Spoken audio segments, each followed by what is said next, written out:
Is reading fictions for an hour per week permissible? I don't read the romance part. In the hadith, the Prophet ﷺ said, حَدِّثُوا عَنْ بَنِي إِسْرَائِيلَ وَلَا حَرَجْ. This hadith is collected by Imam Ahmad and Abu Dawood, which means you may narrate some of the stories of Bani Israel and there is no blame on you. In which narration and what stories? Bani Israel have amazing stories, some of which are true and some of which are not.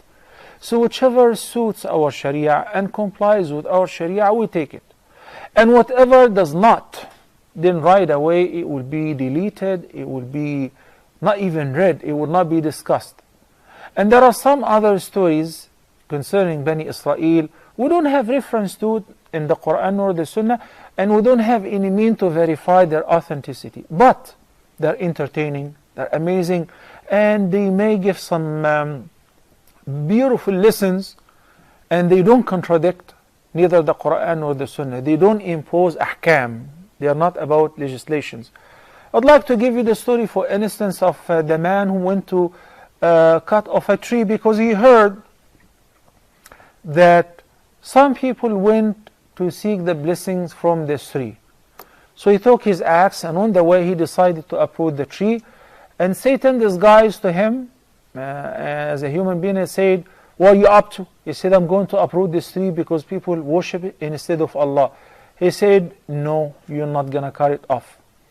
He said, "Yes, I will." He said, "I'm going to beat you up." So they wrestled, and he was able to defeat this man who happened to be Satan in disguise. Then when he was defeated, Satan, he said, "Okay, what about this? If I just give you every day a dinar, $1 for instance, you will find it beneath your pillow, and leave the tree alone. Is none of your business. Allah will take care of it. And those people, may Allah guide them.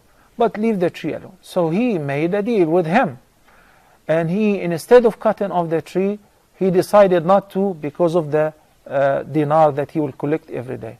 For a few days he started collecting the dinar, and the Satan fulfilled.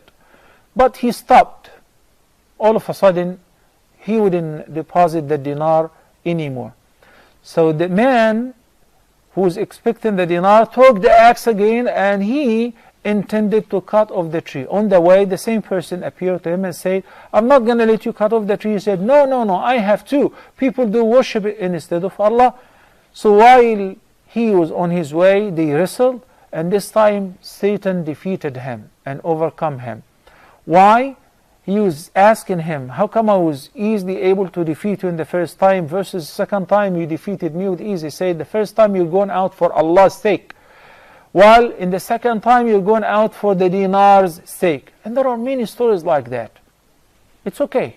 You can narrate that as a mean of teaching the youngsters, the youth. You can entertain yourself by reading such stories or anything similar to it. So if the fiction stories are constructive and to inspire the person to be a man of manners, morality, to do what is good, it's okay. While we were young, they used to teach us stories like, as they understand the language of the animals, what the turtle said to the rabbit, and in order to inspire the children and instill in them high zeal, to make them ambitious, to make them righteous. This is all right. But when it comes to fiction stories about sorcery, magic, will make the person daydream, and Superman and Batman and all of that is not realistic whatsoever. And the person will be stuck then in such stories and reading them for hours, for days, and wasting their time, and they do not participate by any positive mean towards the welfare of the community, nor even towards the success of their own selves. That is not permissible, of course.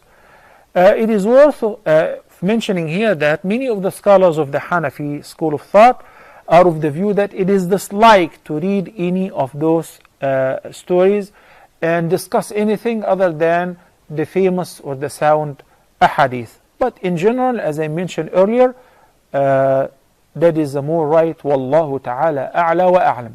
It depends on the contents of the story whether this hukm is whether for the author, the writer, or for the reader, for both. Barakallahu fikum. Huda TV's social media sites are the best way to contact us from anywhere around the world. Stay connected with Huda TV's latest news and programs through Facebook, Twitter, Google+, YouTube, Skype, and Instagram. It's fast and easy. Stay up to date with your favorite shows and scholars today. Huda TV, a light in every home.